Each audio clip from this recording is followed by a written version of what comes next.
Olha a boa notícia do dia para o Brasil e para Matão, particularmente também, porque o Laboratório Nacional de Computação Científica autorizou o uso do supercomputador Santos Dumont. É um supercomputador que você vai entender melhor no que consiste, que é do Instituto Federal de Educação, Ciência e Tecnologia de São Paulo e aqui no campus de Matão. Então é um equipamento que equivale, por exemplo, a 30 milhões de iPhones em termos de poder computacional. Entre todos os institutos federais de São Paulo, apenas o projeto de Matão foi aprovado na chamada. Alunos interessados na área de química computacional, atenção, estão sendo beneficiados com esse projeto coordenado pelo professor Dr. Felipe Camargo Dalmati Alves Lima, que, por sinal, está aqui no estúdio a nosso convite para falar sobre isso. Bom dia, professor e doutor Felipe, né? Bom dia. Bom dia a todos, é um prazer estar aqui. Doutor, né? Porque... Você sabe que... Tem um monte de gente chamada doutor, mas não fez doutorado nenhum, né? Sabe que eu gosto de usar esse termo porque foi tão difícil conseguir o título. Então. A minha defesa durou 5 horas, eu comecei 2 horas da tarde e fui parar 7 horas da noite. Era pergunta atrás de pergunta, pergunta atrás de pergunta, uma banca... Meu Deus. Numa área complicada que é a sua, né? E aí... Pra mim, pelo menos. Foi assim, dá gosto de usar a dificuldade que foi conseguir. Mas não é o gosto da conquista, né? Isso tem um valor muito grande, né? Você ter essa denominação de doutor, porque você é doutor e foi muito bem testado para conseguir, foi muito difícil, né? Foi muito difícil. E às vezes o cara fez numa faculdade e tal, e doutor, não sei o que, doutor. Mas acho que vai muito pelo hábito, né? Mas quantos doutores nós temos em Matão? De verdade. Poucos. Ou não são todos estes que têm essa denominação. O que não desqualifica ninguém. É mais uma questão de hábito também, né? Você está formado em medicina, doutor. É advogado, doutor. Mas doutor é aquele que fez um doutorado. E aí você vai encontrar uma quantidade bem menor entre eles, né? É isso que a gente tem que lembrar sempre. E entre eles está o doutor Felipe, que é, portanto, professor. Você está no comando. Me conta o que é esse computador. Como de onde ele vem, como é que vai ser utilizado dentro desse projeto todo, esse computador. Antes de mais nada, um supercomputador, é isso? É? Ele é chamado supercomputador, né? Por conta da sua capacidade computacional, que é absurda, né? O que são 30 milhões de iPhones por segundo? Né? Se você parar de pensar, é a cidade de São Paulo. Como se todo mundo da cidade de São Paulo emprestasse o celular numa máquina só. Ele corresponde a isso? Isso. Ele fica num laboratório específico em Petrópolis, no Rio de Janeiro, dentro do Laboratório Nacional de Computação Científica, né? Ele faz parte é um dos eixos do Ministério da Ciência e Tecnologia, né? E é uma coisa, assim, absurda, né? E esse supercomputador, ele atende cerca de 200 projetos que vão das mais diversas áreas do conhecimento. E aí é engraçado você falar, porque quando você fala de supercomputador, você pensa no quê? Astrofísica, cosmologia, e não tem nada a ver comigo. Não. Não, eu trabalho com materiais, né? Novos materiais, novos dispositivos, baterias, né?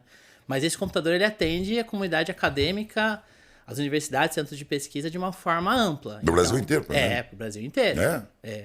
Então você tem lá projetos de meteorologia, de astrofísica, de cosmologia, como é esperado, mas também tem inteligência artificial. Meu Deus. Tem combustível, biocombustível, que eu vejo particularmente como a onda do momento, né? Não adianta, a gente precisa de renovar a nossa matriz energética, e o biocombustível é a chave. E o biocombustível tem tudo a ver com o nosso instituto aqui de Matão, né? Seguramente. Porque a matéria é dada aqui, quer dizer, Sim. Vocês formam... O curso de energias renováveis trabalha exatamente isso, né? Engenheiros, não é isso? Isso. São engenheiros, são formados aqui em Matão, no Instituto aqui de Matão, viu? Federal de São Paulo, aqui de Matão. Tem essa matéria, né? Tem a formação matérias, né? nessa especialidade, né? Sim. Diga uma coisa, mas quantos tem no Brasil, mais ou menos, como esse? O supercomputador? Alguns. Alguns apenas. Eu diria que da ordem de uns 30, sem medo de errar. O que para um Brasil inteiro É que é muito difícil, né? Tem alguns que são menores, né? Então você tem estações de trabalho e estações de trabalho, né? Cada estado tem o seu próprio Senapad, que seria o seu Centro Nacional de Processamento de Dados. Só que ele não é tão grande quanto esse supercomputador no LNCC, que é absurdamente grande. E ele fica onde? Ele fica dentro de um instituto de pesquisa, num laboratório nacional de ciências. Lá? É. E aí Como é que seria a sala? Como é que vocês agora vão usar esse equipamento todo aí daqui de Matão, por exemplo? Internet. A gente Tudo faz pela acesso internet. remoto. Isso. Né?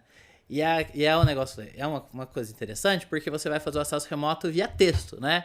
Então aquelas telas que aparecem nos filmes, sabe? Aquelas telas pretas com um monte de letrinha Isso, caindo. tal, aquelas coisas de filme. Exatamente tal, daquele jeito. Ataques terroristas, o ataque FBI, não sei o quê, aparece lá nos filmes aqueles. Aquilo lá. A gente basicamente acessa por modo texto mesmo. Ah. Só que quando a gente recebe os dados de volta, a gente processa eles e eles se transformam em imagens que a gente consegue visualizar, né? Então, tudo tem uma conversa, né? Mas você manda lá praticamente dados e essa máquina processa esses dados. Que você não conseguiria fazer num computador comum. Não, em hipótese alguma. Longe de querer isso. Não é possível. Não dá. É muito complexo. Agora, aqui pro curioso aqui, que eu acho que os ouvintes também devem estar pensando, que tamanho tem isso aí? Será que é o tamanho de um notebook? Tamanho de uma geladeira, do tamanho de um... Sei lá. Qual é a dimensão disso, mais ou menos, de uma máquina dessa?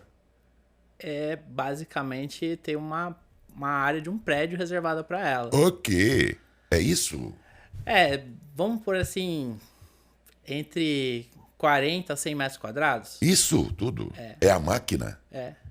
Rapaz, para levar um computador desse no bolso não dá, né, meu amigo? Vamos falar a verdade. Aí, ó, você humilhou. Você acabou de humilhar o meu notebook 486 aqui, viu? Pelo amor de Deus, pô. Saudades. Que máquina de 486. Aprendi informática no 486. Eu tava falando esses dias que eu fiz a primeira transmissão de apuração de eleições, fiz muitas na vida, mas a primeira, quando saiu o 486, lá em 1980 alguma coisa, não lembro, numa eleição, né? E a gente ficava orgulhoso. E eu falava lá, nossa transmissão está informatizada, estamos garantidos por um computador 486. E a impressora matricial ficava nheque, para soltar os relatórios das urnas. Assim, que saudade disso. Que é aquilo, né? Agora você está falando de um computador desse, cara. Que coisa gigantesca, hein? É engraçado essa história, porque o meu primeira experiência com computador foi no MS-DOS, que era a telinha preta, né? Então, eu lembro disso. Eu nasci na telinha, naquilo. no modo texto, né? Então foi muito gostoso saber que a trajetória toda se pagou, né? Eu comecei com informática aos 9 anos de idade. 9? 9 anos. Isso há quantos anos? Foi em 94, 93. Meu Deus. Antes do Ayrton Senna. Tem que gostar também, né? Sou apaixonado. Né? Não tem como. Eu imagino. E a sua tese de doutorado, como é que foi? Era sobre... A minha tese de doutorado, vamos pensar assim, as baterias elas estão com problema. A gente tem limite para elas. E uma hora elas usam lítio praticamente e o lítio é um recurso escasso. A gente tem problema, vai ter problema com lítio. Teria como a gente fazer baterias com outros materiais? Por exemplo, materiais orgânicos? Por exemplo, aminoácidos, que é um negócio que a gente acha em qualquer matéria viva. Tipo o quê? Proteínas, pedaços de carne, por exemplo? Pedaço de carne, pedaço de vegetal, né? Vegetal é rico em proteína. Daí pode extrair o substituto do lítio? Onde você foi parar, rapaz, com o teu raciocínio? Sério. Sim, a ideia é tentar propor novos materiais, novas tecnologias. A questão é, a gente vai conseguir? São outra para quem acha isso, falar, esse doutor Felipe é um louco de tentar imaginar isso. Me corrija se eu estiver errado. Sabe o biodiesel, que tem sido um auxiliar aí no sentido de se misturar com o diesel normal para tentar equivaler as coisas, quer ter o diesel cada vez mais escasso. O biodiesel, até onde sei, é composto principalmente de soja e de... não é gordura de boi, de sebo de boi, que vem recolhido do Brasil inteiro, de grandes frigoríficos. O sebo de boi, ele compõe também o biodiesel. Estou errado? Pelo menos é o que eu li aqui a respeito. Tem parte de composição, sim. E a gente pode lembrar do álcool, né? Já é assim, viu, gente, o que eu quero dizer. Daí pensar que o Dr. Felipe pode imaginar de extrair um substituto do lítio, da bateria do seu celular e tudo mais, a partir da proteína da carne, Não é absurdo. Ou de vegetais, né? De A gente vegetais. trabalha bastante com quinonas, De vegetais, né? que é uma classe de compostos químicos que tem uma propriedade bastante interessante para fazer isso. E a nossa ideia é fazer uma bateria comestível. Hã?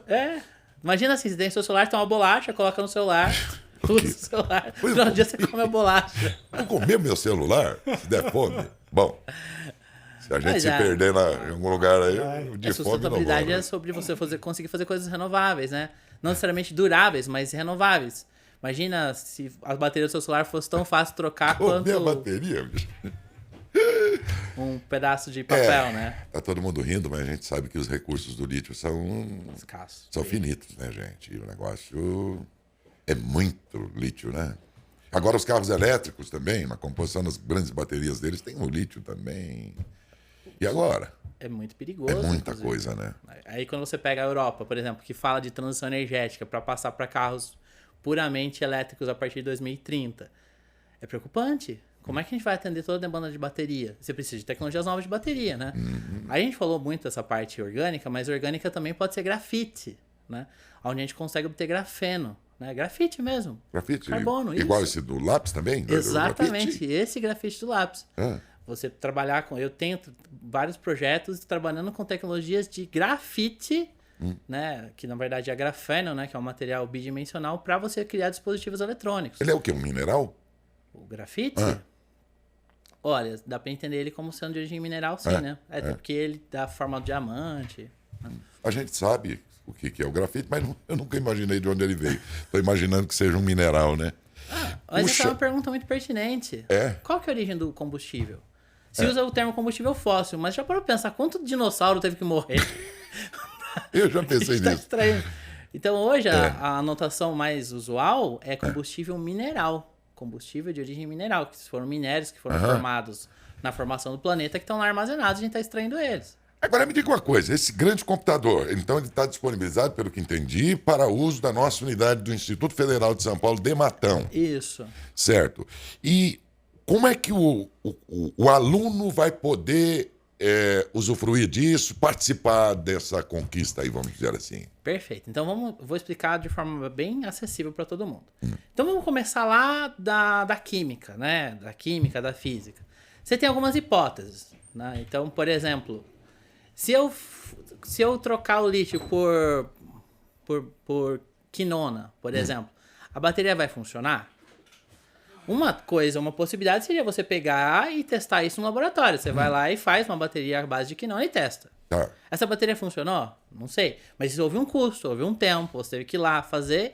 E o resultado que ia acontecer, você não vai conseguir ver microscopicamente. Pelo menos não de forma acessível. Você teria que levar para um equipamento que consiga visualizar resolução atômica, o que está acontecendo ali. O que você faz no lugar? Você cria um modelo que vai simular isso para você. Né? Então você vai lá, desenha a sua molécula, né? E testa as propriedades dela. E você testa. Será que se eu colocar ela na bateria vai funcionar? O aluno vai fazer isso aqui? Isso. É. Num baita de um computador muito gigante. Eu tenho um aluno meu nesse exato momento estudando numa escola internacional em São Paulo de materiais quânticos. Ele foi pra lá, Aluno teu? Daqui? um curso de curta duração de 14 dias, né? Daqui? Isso, daqui, aluno nosso. Gente do céu. E o Brasil, muitas vezes, perdendo aí para outros países, estão levando os nossos meninos aí, gênios e tal, essa molecada, né? Levando embora. Portugal, Canadá, Estados Unidos, ó. Quando eles descobrem esses valores aqui, eles vão levando embora. E o país que quiser ser soberano, forte, daqui para frente, não é só agro, essas coisas todas, não. Ele vai ter que ter conhecimento. É pelo conhecimento que o mundo vai. É verdade. Hoje Que um país vai ser forte. Não vai ter outro caminho, não. Aí, ó. Hoje, a humanidade respira tecnologia. A gente só tá falando nesse estúdio por causa da tecnologia. As pessoas só estão assistindo a gente por causa da tecnologia, né? E assim, tá bom o que tem hoje? Tá muito bom. Mas será que pode melhorar? Porque a gente caminhou muito bem pro não sustentável. Mas será que a gente pode manter tudo isso daqui de forma sustentável? E é nesse momento que a gente precisa amadurecer as ideias e procurar alternativas para tudo, né? De uma forma que você possa reciclar seu computador, de uma forma que você possa reciclar sua bateria, reciclar seu celular, de forma que você consiga reutilizar essas coisas, né? Reutilizar os dispositivos. E aí que entra a importância da pesquisa hoje. A pesquisa hoje, ela tem um papel, muitos papéis, mas um dos papéis que ela desenvolve é de garantir que a gente vai ter um futuro sustentável, de que a gente pode ficar tranquilo que o nosso bisneto, tataraneto, né, que Deus dê a graça que eu esteja vivo para ver, possa desfrutar de um mundo bom, de um mundo saudável. Isso vai estar dedicado aos alunos que já são dos cursos ou para qualquer outro interessado também, esse uso dessa máquina? O uso dessa máquina, ele é restrito a projetos de pesquisa que são desenvolvidos junto comigo. Do próprio instituto aqui. Isso. Então, para que o aluno possa usar a máquina ou trabalhar com ela, ele precisa ter um projeto de desenvolvimento comigo. Né? Porque é muita responsabilidade. E existem vários termos que a gente assina, inclusive. Essa máquina não pode ser usada com fins armamentícios. É proibido. Isso tá na... porque você tem institutos militares que desenvolvem pesquisas militares. E eles têm autorização. Lá dentro, da mesma máquina. Dessa máquina gigantesca. Isso. Só que nós somos civis. A gente não tem autorização. Vocês entram em diretórios, em setores da mas máquina lá, sua da área área. de vocês. Isso. Cada um dentro da sua área, todo mundo loteado na mesma máquina. Isso. Nunca teve invasão, nada, troca de... Existe uma equipe contratada para cuidar disso. Checar a segurança da máquina. Então, o tempo todo ela é monitorada. Tem equipe de 24 horas cuidando dela. Meus amigos, você que não tem nada a ver com química, física, com essas coisas todas aí, nem eu, que não sou do setor, você poderá estar dizendo assim, pô, bacana, o IFESP aqui, eu falo IFESP ainda, de Matão, para poder usar essa máquina e tudo mais e tal, mas esse negócio é um negócio que interessa para eles. Pô, o cara tá querendo descobrir aí como é que vai descobrir outras formas de substituição do lítio, não sei o que tem com isso. Meu amigo, um dia, alguém pesquisou, levantou a ideia de que o lítio podia ser um componente importante na geração de energia, e naquela época, se as pessoas olhassem para aquela possibilidade com desprezo, com desdém, você não estaria usando aí o seu computador, o seu celular, um monte de coisa. O que ele está falando hoje poderá ser, talvez num futuro muito breve, uma fonte de energia para a humanidade, para a gente. Tudo isso né? Então, você tem tudo a ver com isso, né? Muito bom saber que temos aqui tão perto da gente e gratuitamente, porque são cursos, é uma instituição dedicada ao ensino, não é? Isso. Das pessoas, e é gratuita, no caso, né? Claro, com algum tipo de... Mas, enfim, a possibilidade de que o filho do pobre, o filho de todo mundo, possa ser aluno de uma instituição como essa e bem perto de Matão, da gente aqui, né? Não, com certeza. Quando a gente pensa no Instituto Federal, como é que você entra no Instituto Federal? Pelo Enem. Né? O ensino superior, sim, você ingressa pelo Enem. Sim. A pós-graduação, que a gente tem no sucro energético, que é uma coisa muito legal, porque você vai estudar na sua pós-graduação, que é multidisciplinar. Então, você é formado em alguma área correlata e pode ir lá e fazer sua pós para você aprimorar seu conhecimento na parte do açúcar e álcool, né? E aí tem um ingresso próprio. O ensino médio é pelo vestibulinho, que também vai abrir as inscrições agora em setembro, outubro. Então é isso, minha gente. Tá aqui, é nosso. Mas eu sempre que falo aqui que nós temos razões de sobra para reconhecer que nós temos aqui grandes avanços, tivemos grandes avanços nas últimas décadas. E entre as instituições, tudo a gente sempre lembra do Instituto, porque foi uma grande conquista. Eu posso deixar uma palhinha? Claro que sim. Então, a gente tem novidades muito grandes. Eu não posso contar detalhes ainda, mas sobre hidrogênio verde, aqui capitaneado pelo Instituto Federal. É? Só que eu não vou contar detalhes, não posso contar detalhes ainda, mas a gente vai ter algo muito grande associado ao hidrogênio verde. A hidrogênio verde. De onde se pode extrair energia elétrica, por exemplo, é isso, do hidrogênio? Também nesse campo, nesse uso? Combustível. Você vê que o mundo inteiro dá carro elétrico, mas energia de onde? E aí nós temos que achar matrizes aí, né? E olha, e sobretudo uma mensagem importante. Ciência não se faz sozinho. Então eu não poderia vir aqui e deixar de agradecer todos os grupos de pesquisa que me acolheram e que permitiram que eu pudesse colaborar com eles, né? Então esse projeto, ele não é um projeto isolado, né? É É um projeto que eu estou coordenando, mas ele faz parte de outros projetos, né? Então a gente tem um projeto gigante chamado do Instituto Nacional de Eletrônica Orgânica, né, que é financiado pelo CNPq e pela FAPESP. Eu agradeço demais a oportunidade que eles me deram, né, ao Instituto de Química de São Carlos, que sempre me acolheu muito, né, desde 2012 eu venho trabalhando com o Instituto de Química. A USP de São Paulo, que eu me formei lá, eu trabalho até hoje com a minha orientadora, que para mim vai ser sempre a minha professora Helena, né, com a Universidade de Brasília, com a Unesp, que me acolheu onde eu fiz a graduação. Então é importante dizer que ciência não se faz sozinho. Então existe toda uma rede de colaboração para que esse projeto pudesse ser realizado. E, inclusive, ele não é feito só por mim, ele é coordenado. Eu sou coordenador dele, eu tenho a responsabilidade de cuidar da burocracia e do administrativo.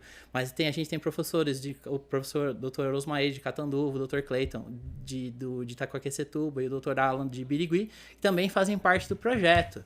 Então, é importante para as pessoas acharem que assim, o Felipe é um super gênio. Não, ele só faz um pedacinho da manivela que está girando. Mas não é pouco, não. E parabéns, então, viu? Dr. Felipe Dalmati Lima, professor de Física do Instituto Federal de São Paulo, Unidade Matão.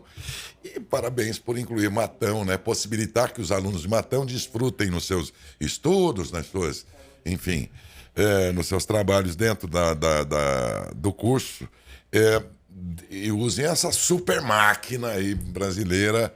A partir de agora, também esse enlace todo de alunos com a super máquina, coordenados aí pelo professor Dr. Felipe, com quem eu conversei agora, e agradeço pela presença. Ô, Dércio, Dr. Felipe, só me permita, por pois não, uma Alberto. dúvida, acompanhando atentamente a entrevista do Dércio com você, professor, falando a respeito dessas novidades de física, é uma coisa muito complicada para mim também, nunca fui bom em física. Eu imagino, então, que a utilização desse supercomputador aí para o aluno vai ser alguma coisa que, se ele ficasse dias ou meses dentro de um laboratório, ele pode conseguir essa resposta em questão de minutos. Perfeito, é isso mesmo. É isso. Isso é importante. A ideia é acelerar a pesquisa mesmo. Você testar hipóteses que levariam meses para ser realizadas no laboratório. Entendeu? É isso que é legal dizer, né? O cara ia perder um tempão aí em laboratórios e tudo mais. Essa máquina vai dar O laboratório ainda é essencial. Sim. Mas a ideia é encurtar o tempo de laboratório, garantir que o laboratório tenha condições melhores de trabalho. E não perder tempo, às vezes, com possibilidades, né? Ou então ganhar tempo com elas, né? Havendo alguma procedência. Valeu muito e parabéns ao Instituto e a você pela condução do estudo. Muito bom dia. Muito obrigado, doutor. Eu agradeço a oportunidade e uma semana abençoada a todos. Amém.